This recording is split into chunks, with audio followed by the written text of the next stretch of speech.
সেরা প্রস্তুতি আর লম্বা ক্যাম্পের পর এশিয়ান কাপ বাছাই পর্ব খেলতে গিয়েছিল বাংলাদেশ অনূর্ধ্ব 23 জাতীয় ফুটবল দল।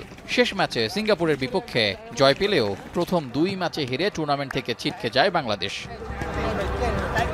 স্মরণকালের সেরা দল যাওয়া সত্ত্বেও ব্যর্থ হওয়ায় ভক্তদের মতো মনক্ষুণ্ণ বাফুফে সভাপতি তাবিত আউয়াল টিম সংশ্লিষ্টদের সাথে বৈঠক করে খারাপ করার কারণ জানতে চান তিনি। পাশাপাশি ভবিষ্যতে কি করলে ভালো ফল আসবে সেসব নিয়ে বিস্তর আলোচনা হয়েছে মিটিংয়ে।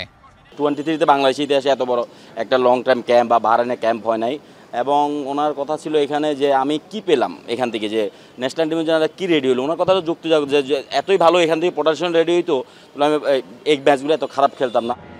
জুনে প্রবাসী ফুটবলারদের ট্রায়াল থেকে দলটিতে খেলেছিলেন একমাত্র জায়ান আহমেদ।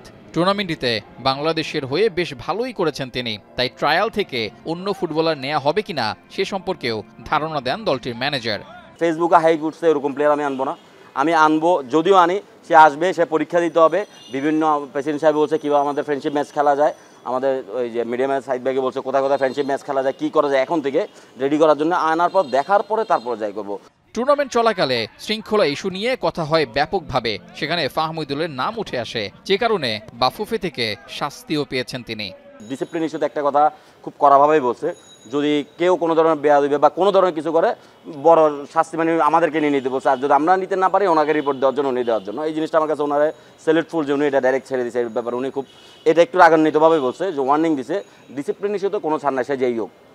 সামনে অনূর্ধ্ব 23 ফুটবল দল খেলবে এশিয়ান গেমস ও সাফ চ্যাম্পিয়নশিপে। চ্যাম্পিয়ন হওয়ার লক্ষ্যে তাই এখন থেকেই সেরা দল নিয়ে কাজ করতে চায় বাংলাদেশ। নেক্সট আমাদের যে 23 আছে এশিয়ান গেমস এবং সাফ, এটার জন্য ডে 1 মানে এখন থেকে কাজ করতে হবে। রেজাউল করিম, এখন, ঢাকা।